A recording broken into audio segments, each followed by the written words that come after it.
Our next port of call in the northeastern states is Philadelphia, which was founded in 1682 by William Penn as a Quaker colony. The city is steeped in history. By the end of the colonial period, Philadelphia, with a population of 30,000, was the biggest town in America, and therefore the obvious place for the First Continental Congress, which met in 1774 with the aim of seceding from the British Empire and led to the War of Independence. And this is where the Declaration of Independence of the USA was signed on the 4th of July, 1776. Here in this very room, the U.S. Constitution was passed and ratified 2 years later, a constitution that has remained virtually unchanged to this day. This bell, cast in 1753, came to be known as the Liberty Bell by those campaigning against slavery. It bears the inscription, "Ring in liberty for all the world and all its people." It is now a U.S. national monument. Have absolutely nothing to do with why we preserve this bell here at Independence National Historical Park.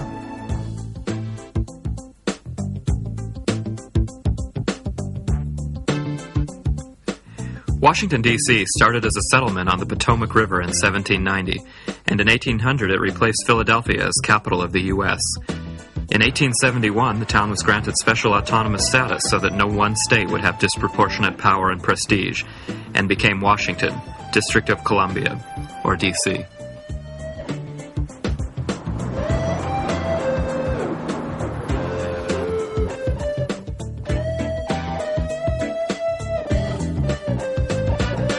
All major federal offices and agencies are located in Washington, D.C., as well as several universities and colleges, scientific and academic institutes, museums, galleries, and libraries.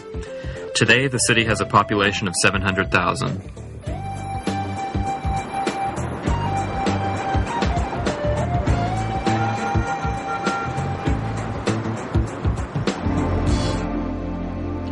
On this spot, in Ford Theater on 10th Street, the 16th President of the U.S., Abraham Lincoln, was shot as he attended a performance.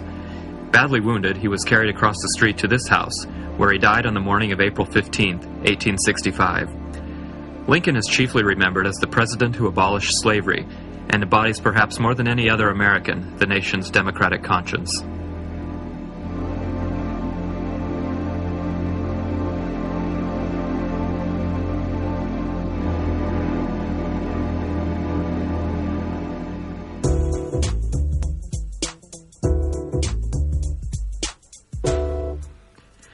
Washington, D.C., named after the first president of the USA, George Washington, is a town of government officials and diplomats.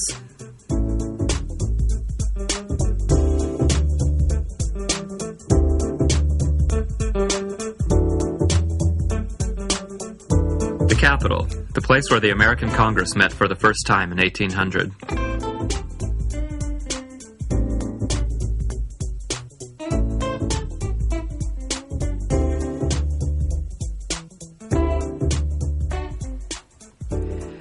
The giant dome of the Capitol, completed in 1863, weighs over 4,000 tons. Both U.S. assemblies, the Senate as well as the House of Representatives, meet here on Capitol Hill.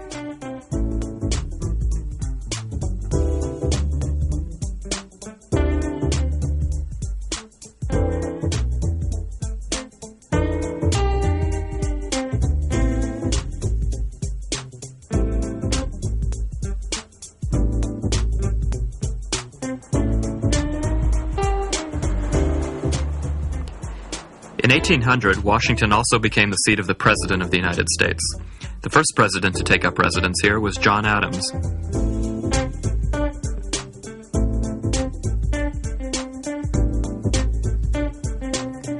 In 1814, the building was damaged in a fire started by the British, after which the whole place was painted white to cover over the smoke-blackened walls. Ever since, the president's residence has been known simply as the White House.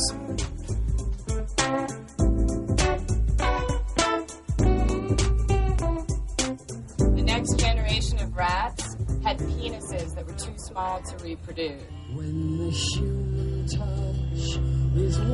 The area in front of the White House has become a traditional place for protesters to gather and voice their opinions.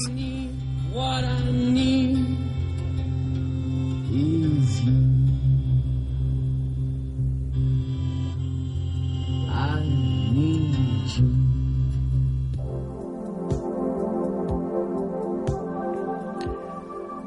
One of Washington's most visited sites is the Lincoln Memorial.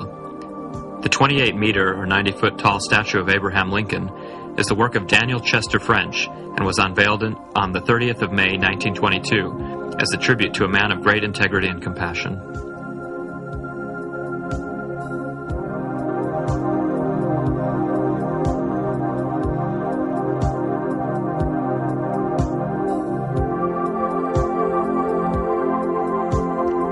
In 1982, another memorial was put up nearby to the victims of the Vietnam War.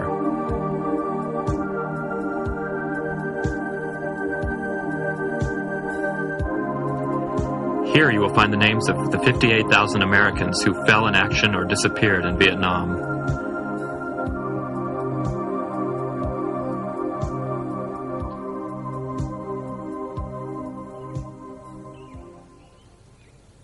This is Arlington National Cemetery.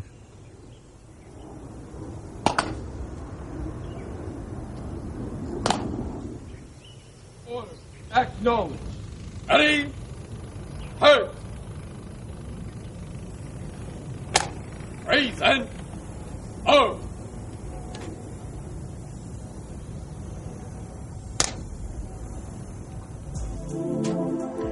Arlington National Cemetery is in the state of Virginia, just bordering Washington, D.C. Since the American Civil War, this has been the national burial ground for its citizens and their families who served in the U.S. Armed Forces. The astronauts who died in the tragic Challenger space shuttle accident are also buried here.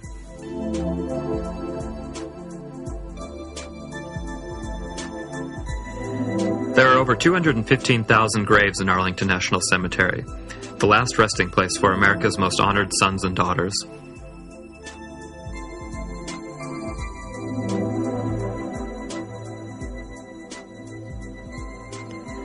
People come to Arlington from all over the world to visit the graves of assassinated President John Fitzgerald Kennedy, his wife Jacqueline, and brother Robert, who was also assassinated.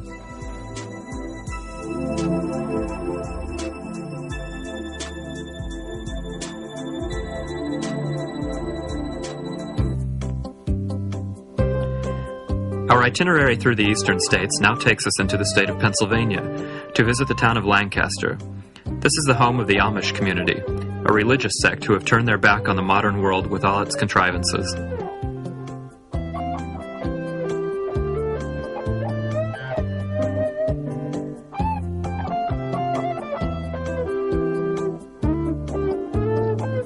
In Lancaster, you can visit a typical Amish farm.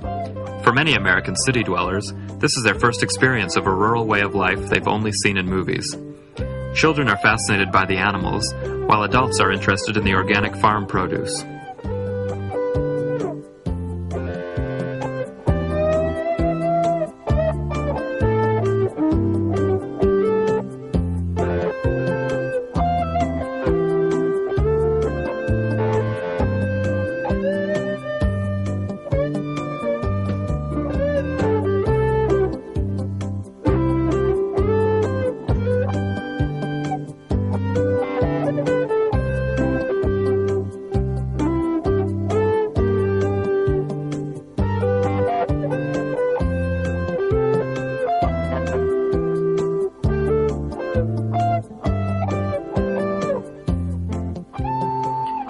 You can also purchase Amish handicrafts, made here in their own simple workshops, and guaranteed genuine.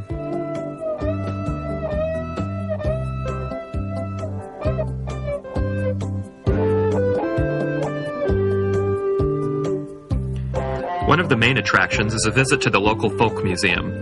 In this authentic Amish homestead, you can learn all about the community's way of life.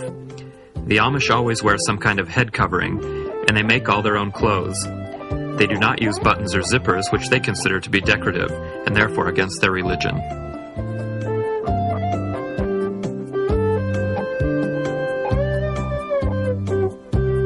The Amish reject anything that comes from the outside world: city water, electricity, telephone, radio, television, in fact, all the trappings of modern civilization. Their only permitted forms of transport are horse and scooters. Even bicycles are deemed too newfangled and converted into scooters.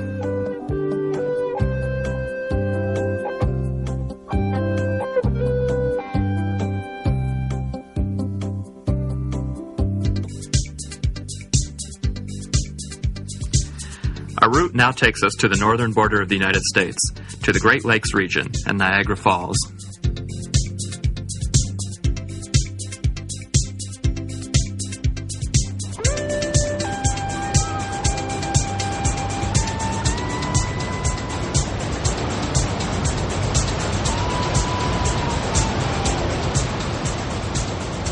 The waters of four of the Great Lakes, Superior, Michigan, Huron, and Erie, flow into the fifth, Lake Ontario, down the Niagara River with its mighty waterfalls. With a deafening roar, over 650,000 gallons of water per second plummet some 150 feet through space. The Niagara River forms part of the U.S.-Canadian border and is spanned at this point by several bridges. The falls themselves are a magnificent sight and have become a major tourist attraction, with over 10 million visitors a year.